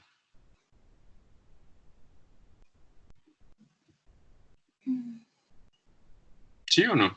Sería como algo adicional que no estoy, o sea, si digamos yo quiero solamente crear usuarios y nada más, no sé, para cualquier cosa. O sea, sería ¿Cómo es que crear algo, usuarios? sí, o sea, digamos que la única función de mi backend va a ser crear usuarios, ¿sí? No va a ser nada más. Una función cloud sería, digamos, para darle alguna, o sea, algo como... Cada vez que se cree un usuario que le envíe un correo, esa sería una función. Esa sería una función cloud. Sí. De hecho, es que en parte, seré muy sinceros, cuando ustedes se acostumbran a manejar Firebase, si ustedes miran este proyecto, todo este proyecto, realmente yo no tengo un backend. Este proyecto no tiene backend. Este proyecto solamente tiene Firestore para escribir. Yo lo hago todo desde el frontend y cuando necesito una función, estas son las funciones que yo necesito. Este es un proyecto que genera unos reportes y todo, y prácticamente todos son funciones.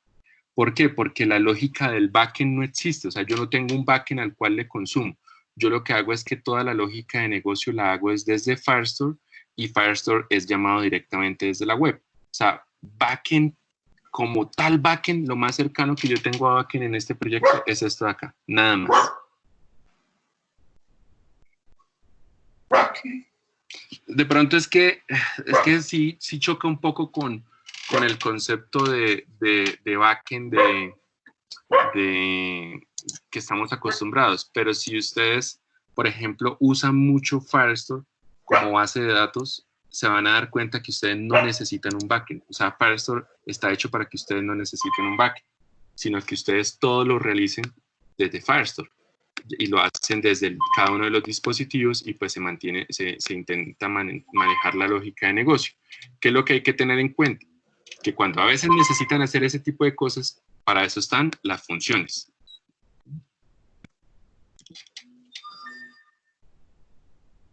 ¿Sí? Ok.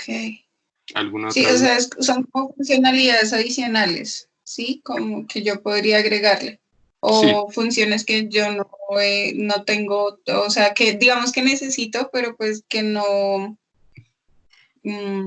fueron planteadas dentro de la lógica, por decirlo así, ¿sí? Y se las puedo cargar a las funciones del cloud, ¿sí? Algo así. No sé.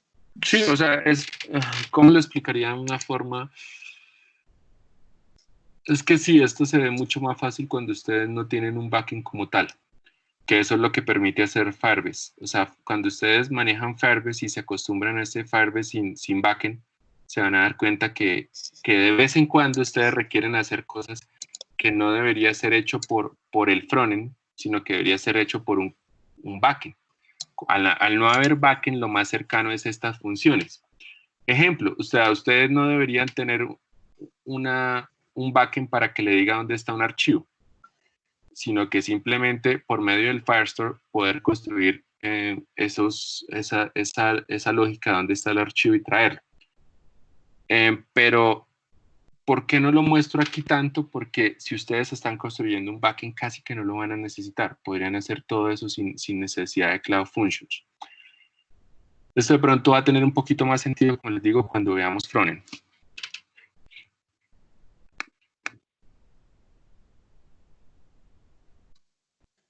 Ok. Profe, en el caso del ejemplo que nos estabas mostrando ahora de que tenés una función para armar un archivo en Excel, Sí. igual ese archivo en Excel yo lo hubiera podido formar en un backend tradicional, ¿cierto? Sí, pero ¿Cuál aquí es ¿qué la es lo que diferencia? pasa? Que yo no tengo un backend. O sea, siendo muy objetivos, por ejemplo, en este proyecto, yo lo que tengo es un frontend. O sea, mi backend como tal no existe. Entonces, por ejemplo, a ver, ¿esto qué es lo que hace? Este se genera desde, por ejemplo, Pet Answers. Entonces, eso, si no estoy mal, se genera por acá en uno de los servicios. Y questions y question molecular.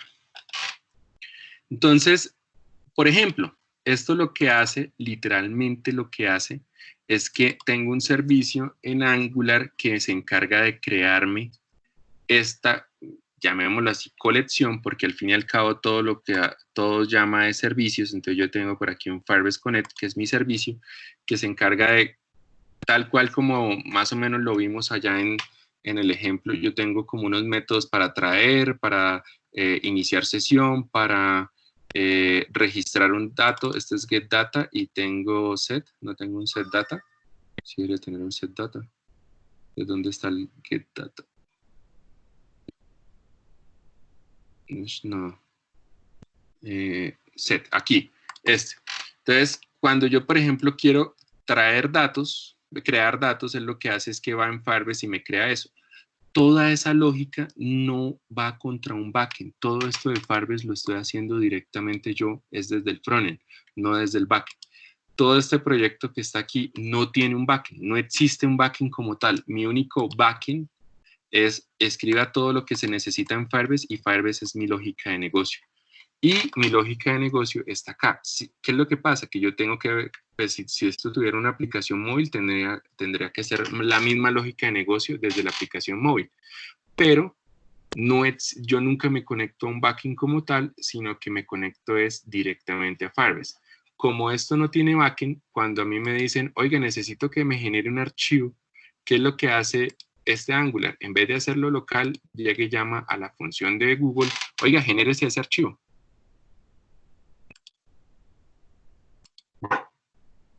¿Sí? Sí, ok.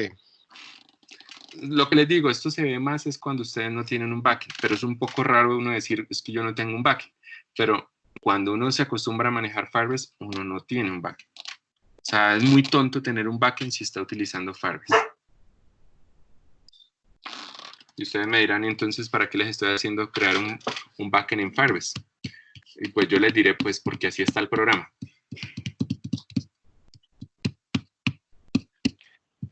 Las Cloud Function, ¿en qué lenguaje se pueden programar?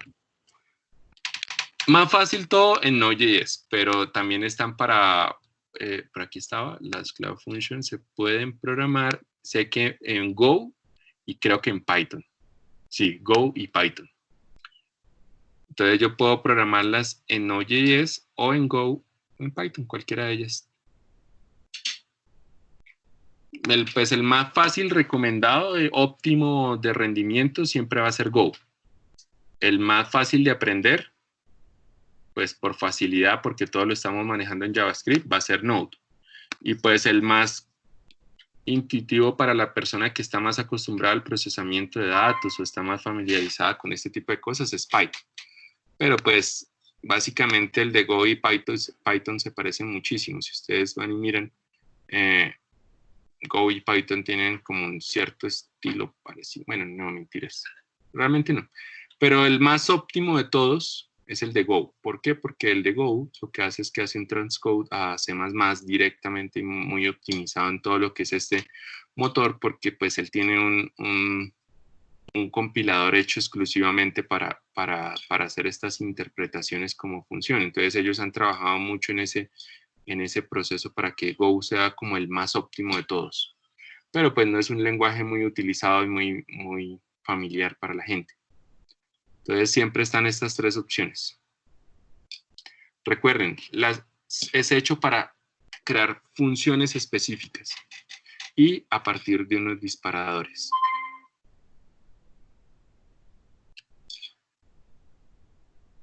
O sea, que tampoco es que yo pueda poner ahí cualquier función que se me ocurra, sino que son cosas específicas, ¿sí? Es lo Más que acabas de decir.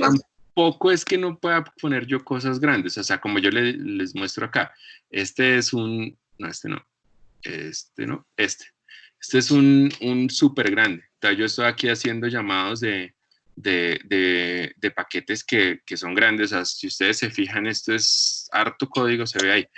Y funciona esa Cloud Function, o sea, él tiene un montón de cosas que se necesita para que esa Cloud Function funcione. ¿Qué es lo que pasa?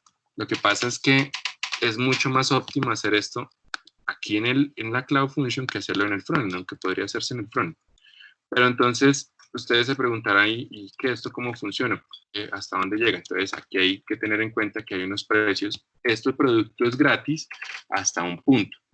Si ustedes van por acá y revisan, por ejemplo, el tema de Cloud Function quiere decir que ustedes solo podrán hacer hasta 125,000 invocaciones de su función o de sus funciones en total, todas sumadas al mes.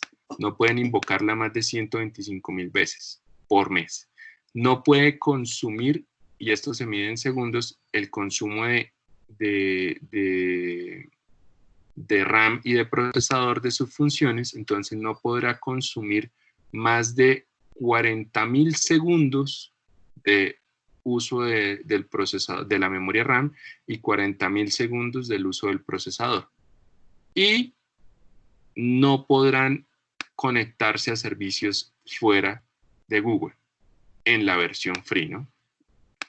En la versión de pago, pues después de las 125,000 invocaciones, les van a cobrar 40 centavos de dólar por cada millón de invocaciones. Tampoco es un precio muy alto.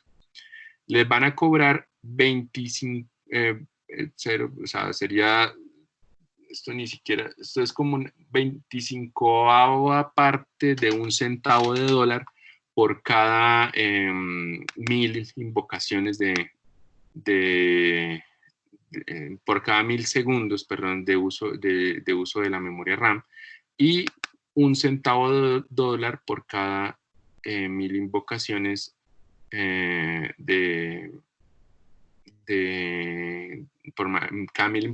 por cada 1000 segundos del procesador. Y les van a cobrar 12 centavos de dólar por cada giga que usen de salida a internet. Yo, por ejemplo, acá tengo una salida a internet que es obvia, que es conectarme a este servidor. Entonces, si yo no tengo activa una pasarela de pago, pues una pasarela de pago no, pero una cuenta de facturación, pues no me va a dejar navegar, pero me cobra 12 centavos de dólar por cada giga. Yo nunca he logrado alcanzar el giga porque esto es solamente enviar un correo. Entonces, más o menos, esto es lo que me cobran al mes por enviar, o sea, por permitir usar la red de Google para que se envíe el correo. 453 pesos, tampoco es la verdad mucho. Y creo que nunca se ha usado. ¿Listos? Y en ese plan ya tienes posibilidad de consumir APIs externas a Google. Sí, o sea, lo único que yo tengo que hacer es, por cada giga me cobran 450 pesos, por cada giga de salida a internet. Realmente los precios son muy baratos, o sea, yo nunca he logrado subir de los $2, o sea, esta aplicación a veces tiene 300 usuarios todo el día metiéndole datos, y esos días llega como a $1 o $2 máximo. O sea, creo que solamente $1 ha llegado una vez. Lo máximo que una vez facturó fue como $2. Porque es que estos son, imagínense, millones de invocaciones.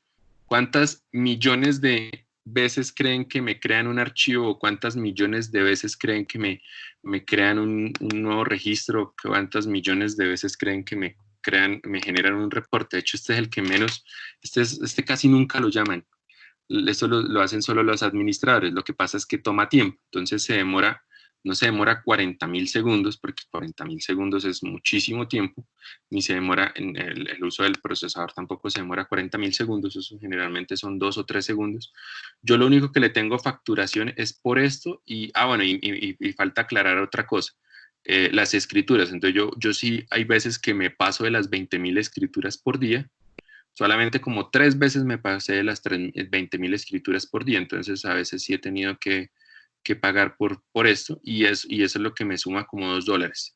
El Firestore, la Cloud Function, y ¿cuál es la otra cosa? El storage. ¿Dónde está aquí el storage? No lo veo. Hosting. Aquí está el storage. Y por transferencia de datos, porque pues siempre a veces necesito transferir estos datos.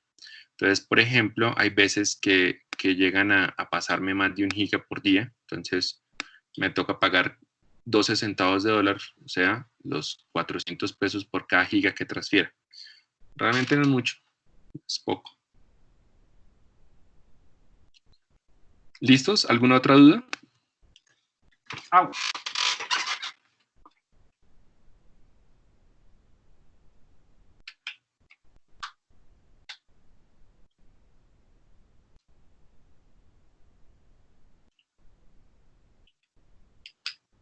Sí, profe, yo tengo otra duda, pero es del proyecto.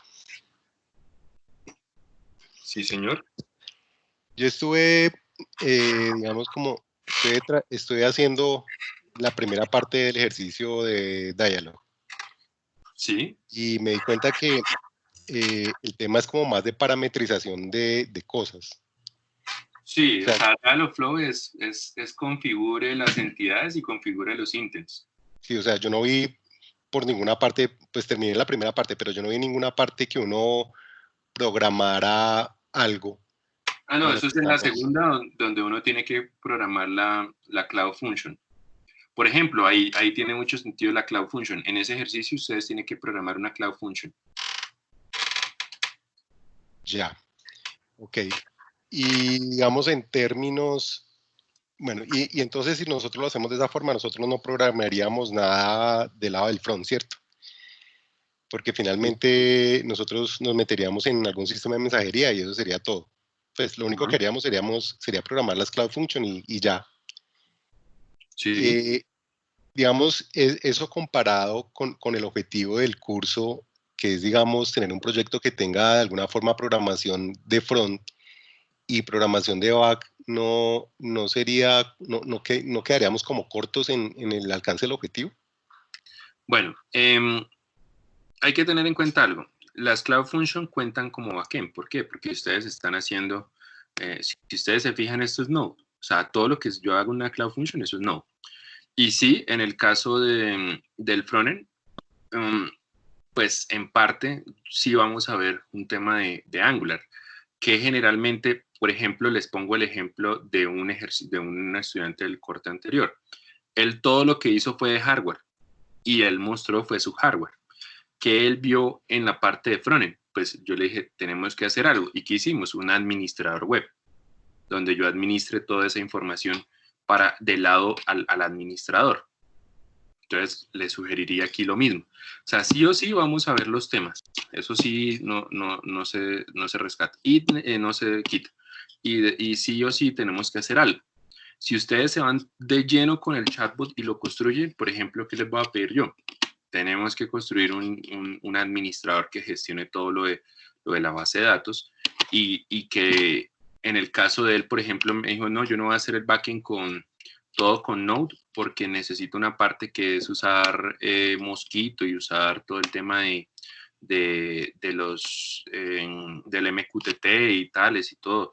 Entonces, pues sí, obvio, se entiende. Entonces se le quitó una parte del backend, solamente se pedía que se registraran unas cosas, pero pues igual lo que importa es como que el interés que le pongan al proyecto. Si